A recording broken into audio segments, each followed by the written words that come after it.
নমস্কার।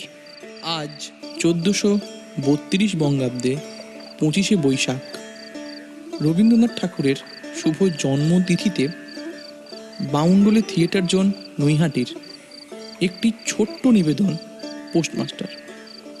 পোস্টমাস্টার রবি ঠাকুরের লেখা একটি ছোট গল্প, এবং সেই গল্পটিকে আমরা আপনাদের সামনে তুলে ধরছি।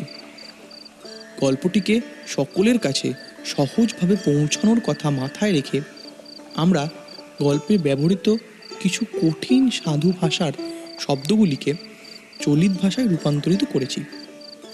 এবং এটি যেহেতু আমাদের প্রথম প্রযোজনা, তাই আমরা সকলের সহযোগিতা এবং আশীর্বাদ কামনা করছি। গ্রাম ছাড়া ওই রাঙা মাটির পর আমার মন ভুলায় রে। গ্রাম ছাড়া ওই রাঙা মাটির পর। প্রথম কাজ আরম্ভ করেই উলাপুর গ্রামে পোস্টমাস্টারকে আসতে হয়। গ্রামটি অতি সামান্য, কাছেই একটি নীলকুঠি আছে, তাই কুঠির সাহেব অনেক জোগাড় করে এই নূতন পোস্ট অফিস স্থাপন করিয়েছেন। আমাদের পোস্টমাস্টার কলকাতার ছেলে। জলের মাছকে ডাঙায় তুললে যেই রকম হয়, এই গণ্ডগ্রামের মধ্যে এসে পোস্টমাস্টারেরও সেই দশা উপস্থিত হয়েছে। একটি অন্ধকার আটচালার মধ্যে তার অফিস, অদূরে একটি পানাপুকুর এবং সেটির চারপাশে জঙ্গল। কুঠির গুমস্তা ইত্যাদি যে সকল কর্মচারী আছে তাদের ফুরসত প্রায় নেই, এবং তারা ভদ্রলোকের সঙ্গে মিশবার উপযুক্তও নয়। বিশেষত কলিকাতার ছেলে ভালো করে মিশতে জানে না। অপরিচিত স্থানে গেলে হয় উদ্ধত নয় অপ্রতিভ হয়ে থাকে। এই কারণে স্থানীয় লোকের সাথে তার মেলামেশা হয়ে ওঠে না। অথচ হাতে কাজ অধিক নেই। কখনো কখনো দুটো একটা কবিতা লিখিতে চেষ্টা করে, তাতে এমন ভাব ব্যক্ত করে যে সমস্ত দিন গাছের পাতার কম্পন এবং আকাশের মেঘ দেখে জীবন বড়ই সুখে কেটে যায়। কিন্তু অন্তর্যামী জানেন, যদি আরব্য উপন্যাসের কোনো দৈত্য এসে এক রাতের মধ্যে এই শাখা পল্লব সমেত সমস্ত গাছগুলা কেটে পাকা রাস্তা বানিয়ে দেয় এবং সারি সারি অট্টালিকা আকাশের মেঘকে চোখের সামনে থেকে রুদ্ধ করে রাখে, তাহলে এই আধমরা ভদ্র সন্তানটি আবার নবজীবন লাভ করতে পারে। পোস্টমাস্টারের বেতন অতি সামান্য, নিজেই রান্না করে খেতে হয়, এবং গ্রামের একটি পিতৃমাতৃহীন অনাথা মেয়ে তার কাজকর্ম করে দেয়। চারিটি চারিটি খেতে পায়। মেয়েটির নাম রতন, বয়স 12-13। বিবাহের বিশেষ সম্ভাবনা দেখা যায় না। সন্ধ্যার সময় যখন গ্রামের গোয়াল ঘর থেকে ধুয়ো কুণ্ডলি পাকিয়ে উঠত, ঝোপে ঝোপে ঝিঁঝি পোকা ডাকত, ওই দূরে গ্রামের নেশাখোর বাউলের দল খোল করতাল বাজিয়ে উচ্চস্বরে গান জুড়ে দিত, যখন অন্ধকার দাওয়ায় একলা বসে গাছের কম্পন দেখলে কবি হৃদয়তেও ঈষৎ হৃৎকম্প উপস্থিত হতো, তখন ঘরের কোণে একটি ক্ষীণ শিখা প্রদীপ জ্বালিয়ে পোস্টমাস্টার ডাকতেন, রতন, এ রতন। রতন দুয়ারে বসে এই ডাকের জন্যই অপেক্ষা করে থাকতো, কিন্তু এক ডাকেই ঘরে আসতো না। বলতো, কিরা বাবু, কেন ডাকছো? তুই কি করছিস? এখনই হেসেলের চুলো ধরাতে যেতে হবে। বলছি, তোর হেসেলের কাজ পরে হবে খন, এখন একবার একটু তামাকটা সেজে দে তো। দেরি না করেই দুইটি গাল ফুলিয়ে কলকেতে ফুঁ দিতে দিতে রতনের প্রবেশ হয়। হাত থেকে কলকেটা নিয়ে পোস্টমাস্টার ফস করে জিজ্ঞাসা করেন, আচ্ছা রতন, তোর মাকে মনে পড়ে? সে অনেক কথা, কিছুটা মনে পড়ে, কিছুটা মনে পড়ে না। মায়ের চেয়ে তার বাপ তাকে অনেক বেশি ভালোবাসত। বাপকে অল্প স্বল্প মনে আছে। পরিশ্রম করে বাপ সন্ধেবেলায় ঘরে ফিরে আসতো। তারই মধ্যে আকস্মিকভাবে দুইটি একটি সন্ধ্যা তার মনে পরিষ্কার ছবির মতো অঙ্কিত আছে। এই কথা হতে হতে ক্রমেই রতন পোস্টমাস্টারের পায়ের কাছে মাটির উপরে বসে পড়ত। তার মনে পড়ত তার একটি ছোট ভাই ছিল। বহু আগের বর্ষার দিনে একদিন একটা ডোবার ধারে দুইজনে মিলে গাছের ভাঙা ডালকে ছিপ বানিয়ে মিছামিছি মাছ ধরা খেলা করছিল। অনেক গুরুতর ঘটনার চেয়ে সেই কথাটাই তার মনে বেশি উঠে আসতো। এই সব কথা হতে হতে মাঝে মাঝে অনেক রাত হয়ে যেত। তখন আলসেমির কারণে পোস্টমাস্টারের আর রাঁধতে ইচ্ছা করতো না। সকালের বাসি খাবার থাকতো এবং রতন তাড়াতাড়ি উনুন ধরিয়ে খান কয়েক রুটি সেঁকে আনতো। তাই দিয়েই দুজনের রাতের খাবারটা হয়ে যেত। এক একদিন সন্ধ্যাবেলায় সেই বৃহৎ আটচালার কোণে অফিসের কাঠের চৌকির উপর বসে পোস্টমাস্টারও নিজের ঘরের কথা ভাবতেন। ছোট ভাই, মা এবং তার দিদির কথা। প্রবাসে একলা ঘরে বসে যাদের জন্য হৃদয় ব্যথিত হয়ে উঠত তাদের কথা। যে সমস্ত কথা সব সময় মনে উদয় হয়, অথচ নীলকুঠির গোমস্তাদের কাছে যেগুলো কোনো মতেই তোলা যায় না, সেই কথা একটি অশিক্ষিতা ছোট মেয়েকে অবলীলায় বলে যেতেন। কিছু মাত্র যুক্তিহীন মনে হতো না। অবশেষে এমন হলো, মেয়েটি কথাবার্তা চলাকালীন তার বাড়ির লোকেদের মা, দিদি, দাদা বলে চিরপরিচিতের মতো উল্লেখ করত। এমনকি তার ওই ছোট্ট হৃদয় মেয়েটি তাদের কাল্পনিক মূর্তিও চিত্রিত করে নিয়েছিল। একদিন বর্ষাকালে মেঘমুক্ত দুপুরে হালকা উষ্ণ মৃদু হাওয়া দিচ্ছিল। রৌদ্রে ভিজা ঘাস এবং গাছপালা থেকে এক প্রকার গন্ধ উঠে আসছিল। মনে হচ্ছিল যেন ক্লান্ত ধরণীর উষ্ণ নিঃশ্বাস গায়ের উপরে এসে লাগছে এবং কোথাকার এক নাছোড়বান্দা পাখি তার একটা একটানা সুরের নালিশ সমস্ত দুপুরবেলা প্রকৃতির দরবারে অত্যন্ত করুণ স্বরে বারবার আবৃত্তি করছিল। পোস্টমাস্টারের হাতে কাজ ছিল না। সেদিনকার বৃষ্টি ধোয়া মসৃণ সরু গাছের পাতার দুলে ওঠা এবং পরাজিত বর্ষার ভাঙা চোরা অবশিষ্ট রোদের মতো সাদা স্তূপাকার মেঘের স্তর সত্যি দেখার মতো ছিল। পোস্টমাস্টার সেটি দেখছিলেন এবং ভাবছিলেন, এই সময় কাছে একজন কেউ, মানে নিতান্ত কাছের লোক কেউ যদি থাকতো, হৃদয়ের সঙ্গে গভীরভাবে জড়িয়ে থাকা এক স্নেহভরা মানুষরূপী প্রতিচ্ছবি। ক্রমে তার মনে হতে লাগলো সেই পাখি ওই কথাই যেন বারবার বলছে এবং এই জনহীন গাছের ছায়া ভরা দুপুরের গাছের পাতার নড়ে ওঠার অর্থ অনেকটা ওই রূপ। কেউ বিশ্বাস করে না এবং জানতেও পারে না, কিন্তু ছোট গ্রামের সামান্য বেতনের সাব পোস্টমাস্টারের মনে গভীর নিস্তব্ধ দুপুরে দীর্ঘ ছুটির দিনে এইরূপ একটা ভাবের উদয় হয়েই থাকে। পোস্টমাস্টার একটা দীর্ঘ নিঃশ্বাস ফেলে ডাকিলেন, রতন, রতন। রতন তখন পেয়ারা তলায় পা ছড়িয়ে দিয়ে কাঁচা পেয়ারা খাচ্ছিল।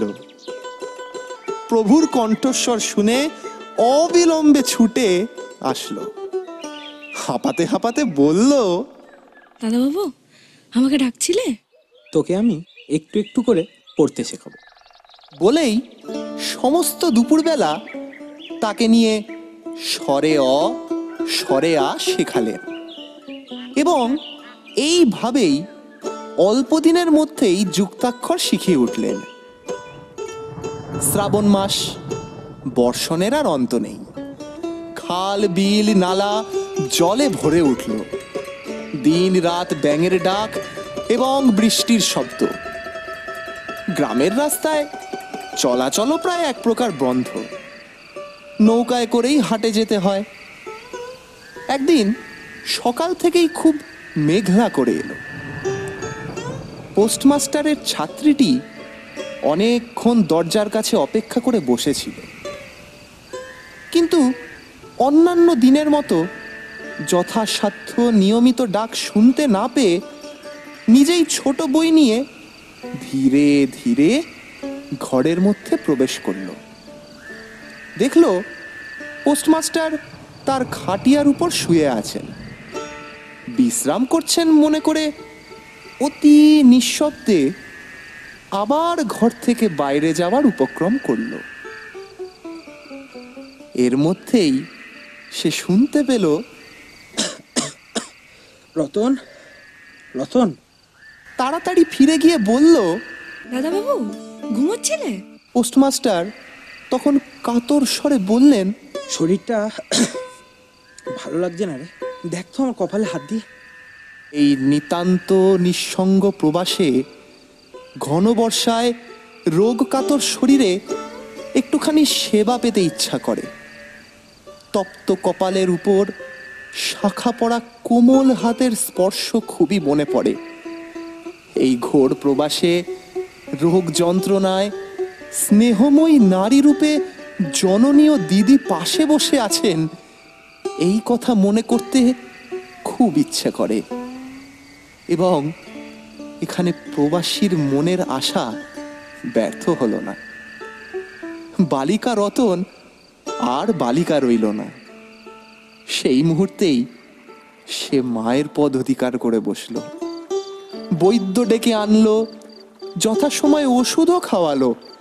সারাটা রাত মাথার সামনে জেগে থাকলো, নিজেই পথ্য রেঁধে দিল এবং শতবার করে জিজ্ঞাসা করলো, হ্যাঁ গো দাদাবাবু, একটু ভালো বোধ হচ্ছে কি? বহুদিন পরে পোস্টমাস্টার ক্ষীণ শরীরে রোগশয্যা ত্যাগ করে উঠলেন। মনে মনে স্থির করলেন, আর নয়, এখান থেকে কোনো মতে বদলি নিতেই হবে। স্থানীয় অস্বাস্থ্যের উল্লেখ করে তৎক্ষণাৎ কলকাতায় কর্তৃপক্ষের কাছে বদলি করানোর জন্য দরখাস্ত করলেন। রোগ সেবা থেকে নিষ্কৃতি পেয়ে রতন দরজার বাইরে আবার তার নিজের জায়গা অধিকার করল। কিন্তু আগের মতো আর তার ডাক পড়ে না। মাঝে মাঝে উঁকি মেরে দেখে পোস্টমাস্টার অত্যন্ত অন্যমনস্কভাবে চৌকিতে বসে অথবা খাটিয়ায় শুয়ে আছেন। রতন যখনই ডাক প্রত্যাশা করে বসে আছে, তিনি তখন অধীর আগ্রহে তার দরখাস্তের উত্তরের আশা করছেন। মেয়েটি দুয়ারের বাইরে বসে হাজার বার করে তার পুরনো পড়া পড়ল। এবার যেদিন হঠাৎ ডাক পড়বে, সেদিন তার যুক্তাক্ষর সমস্ত গোলমাল হয়ে যায়, এই তার একটা আশঙ্কা ছিল। অবশেষে সপ্তাহখানেক বাদে একদিন সন্ধেবেলায় ডাক পড়ল। খুব আগ্রহের সাথে রতন ঘরের মধ্যে প্রবেশ করে বলল, দাদাবাবু, আমাকে ডাকছিলে? পোস্টমাস্টার বললেন, রতন, কালই আমি যাচ্ছি। কোথায় যাচ্ছ দাদাবাবু? বাড়ি যাচ্ছি। আবার কবে আসবে? আর আসবো না। রতন আর কোনো কথা জিজ্ঞাসা করল না। পোস্টমাস্টার নিজে থেকেই তাকে বললেন, তিনি বদলির জন্য দরখাস্ত করেছিলেন। দরখাস্ত নামঞ্জুর হয়েছে, তাই তিনি কাজে ইস্তফা দিয়ে বাড়ি যাচ্ছেন। অনেকক্ষণ আর কেউ কোনো কথা বলল না। মিটমিট করে প্রদীপ ক্ষীণ শিখায় জ্বলতে লাগলো এবং এক জায়গায় ঘরের জীর্ণ চাল ভেদ করে একটি মাটির সরার উপর টপ টপ করে বৃষ্টির জল পড়তে লাগলো। কিছুক্ষণ বাদে রতন আস্তে আস্তে উঠে রান্নাঘরে রুটি বানাতে গেল। অন্য দিনের মতো তেমন চটপট হলো না। মনে হয় থেকে থেকে মাথায় অনেক ভাবনার উদয় হচ্ছিল। পোস্টমাস্টারের আহার সমাপ্ত হলে পরে মেয়েটি তাকে জিজ্ঞাসা করলো, দাদাবাবু, আমাকে তোমাদের বাড়িতে নিয়ে যাবে? পোস্টমাস্টার হেসে বললেন, সেটা কি করে হবে রে? ব্যাপারটা যে কি কি কারণে অসম্ভব তা মেয়েটিকে বোঝানো প্রয়োজন বলে মনে করলেন না। সমস্ত রাত্রি স্বপ্নে এবং জাগরণে মেয়েটির কানে পোস্টমাস্টারের হাসির শব্দ, কণ্ঠস্বর যেন বাজতে লাগলো। সে কি করে হবে? ভোরে উঠে পোস্টমাস্টার দেখলেন তার স্নানের জল ঠিক আছে। কলকাতার অভ্যাস মতন তিনি তোলা জলে স্নান করতেন। কখন তিনি যাত্রা করবেন সেই কথা মেয়েটি কি কারণে জিজ্ঞাসা করতে পারেনি। যদি সকালে দরকার হয়, এই জন্য রতন ওই রাতেই নদী থেকে তার স্নানের জল তুলে নিয়ে এসেছিল। স্নান শেষ হলে রতনের ডাক পড়ল। রতন নিঃশব্দে গৃহে প্রবেশ করল এবং আদেশের অপেক্ষায় একবার নীরবে প্রভুর মুখের দিকে চাইল। প্রভু বললেন, রতন, আমার জায়গায় যে লোকটি আসবেন তাকে বলে দিয়ে যাব, তিনি তোকে আমারই মতন যত্ন করবেন। আমি চলে যাচ্ছি বলে তোকে কিছু ভাবতে হবে না। এই কথাগুলি যে অত্যন্ত স্নেহগর্ভ এবং দয়ার্দ্র হৃদয় থেকে উঠে এসেছে সেই বিষয়ে কোনো সন্দেহ নেই। কিন্তু নারীর হৃদয় কে বুঝবে? রতন অনেক দিন প্রভুর অনেক তিরস্কার নীরবে সহ্য করেছে, কিন্তু এই নরম কথা সইতে পারল না। একেবারে উচ্ছ্বসিত হৃদয় কেঁদে উঠে বলল, না না, তোমার কাউকে কিচ্ছু বলতে হবে না, আমি থাকতে চাই না। পোস্টমাস্টার রতনের এমন ব্যবহার কখনো দেখেননি, তাই তিনি অবাক হয়ে রইলেন। নতুন পোস্টমাস্টার আসলো। তাকে সমস্ত চার্জ বুঝিয়ে দিয়ে পুরনো পোস্টমাস্টার যাওয়ার পথে এগোলেন। যাবার সময় রতনকে ডেকে বললেন, রতন, তোকে আমি কখনো কিছু দিতে পারিনি, আর যাবার সময় তোকে কিছু দিয়ে গেলাম। এতে তো দিন কয়েক চলবে। কিছু পথ খরচা বাদে তার মাইনের যত টাকা পেয়েছিলেন পকেট থেকে বের করলেন। তখন রতন ধুলোয় পড়ে তার দুই পা জড়িয়ে ধরে বলল, দাদাবাবু, তোমার দুটি পায়ে পড়ি, তোমার দুটি পায়ে পড়ি, তোমাকে কিচ্ছু দিতে হবে না। তোমার দুটি পায়ে পড়ি, আমার জন্য কাউকে কিচ্ছু ভাবতে হবে না। বলেই এক দৌড়ে সেখান থেকে পালিয়ে গেল।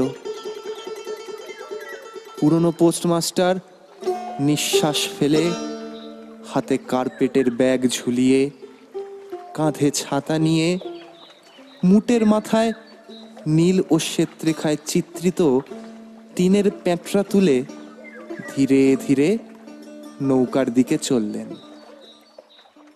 যখন নৌকায় উঠলেন এবং নৌকা ছেড়ে দিল, বর্ষায় ফুলে ওঠা নদী ধরণীর উছলে পড়া চোখের জলের মতো চারিদিকে ছলছল করতে লাগলো। তখন হৃদয়ের মধ্যে অত্যন্ত একটা বেদনা অনুভব করতে লাগলেন। একটি সামান্য গ্রাম্য বালিকার করুণ মুখচ্ছবি যেন এক বিশ্বব্যাপী বৃহৎ অব্যক্ত মর্ম ব্যথা প্রকাশ করতে লাগলো। একবার নিতান্ত ইচ্ছা হলো ফিরে যাই, জগতের স্নেহবঞ্চিত সেই অনাথিনীকে সঙ্গে করে নিয়ে আসি। কিন্তু তখন পালে বাতাস পেয়েছে, বর্ষার স্রোত খরতর বেগে বয়ে চলেছে। গ্রাম পার করে নদীকূলের শ্মশান দেখা যাচ্ছে এবং নদী প্রবাহে ভাসমান পথিকের উদাস হৃদয় এই তত্ত্বের উদয় হলো, জীবনে এমন কত বিচ্ছেদ, কত মৃত্যু আছে, ফিরে লাভ কি? পৃথিবীতে কে কার? কিন্তু রতনের মনে কোনো তত্ত্বের উদয় হলো না। সে সেই পোস্ট অফিস ঘরের চারিদিকে কেবল অশ্রুজলে ভিজিয়ে ঘুরে ঘুরে বেড়াচ্ছিল।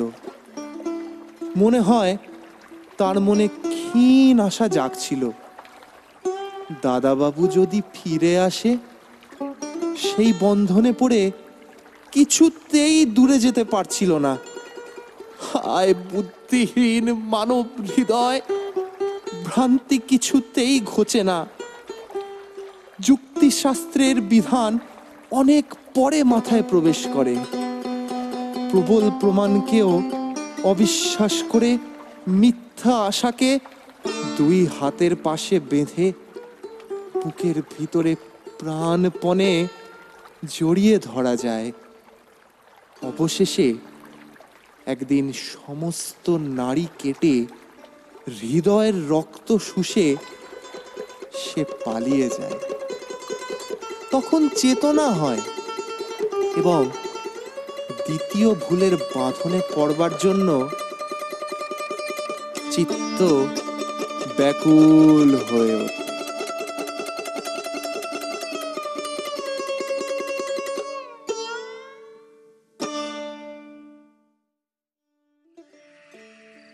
নমস্কার, আমি রাতুল। এতক্ষণ আপনারা শুনছিলেন কবিগুরু রবীন্দ্রনাথ ঠাকুরের লেখা পোস্টমাস্টার। গল্প পাঠে শিবসুন্দর সাহা, রতনের ভূমিকায় ভাগ্যশ্রী চৌধুরী এবং পোস্টমাস্টারের ভূমিকায় রাহুল মিস্ত্রি। ধ্বনি পরিকল্পনা, শব্দগ্রহণ এবং আবহ সঙ্গীতে স্টুডিও ফ্রিকোয়েন্সি। যন্ত্রাংশ সঙ্গীতে অরিত্রকান্তি চ্যাটার্জি। Poster design Bhagyashree Chowdhury. গল্পের সূত্রধার রাহুল মিস্ত্রি। গল্পের প্রযোজনা এবং সমগ্র পরিচালনায় আমরা বাউন্ডুলে থিয়েটার জোন নৈহাটি। আজকের মতো এখানেই সমাপ্ত হলো আমাদের কবি প্রণাম। আপনারা পরবর্তী সময় আমাদের থেকে কি শুনতে চান তা অবশ্যই কমেন্ট করে জানান ভিডিওর কমেন্ট বক্সে। ততক্ষণ ভালো থাকবেন।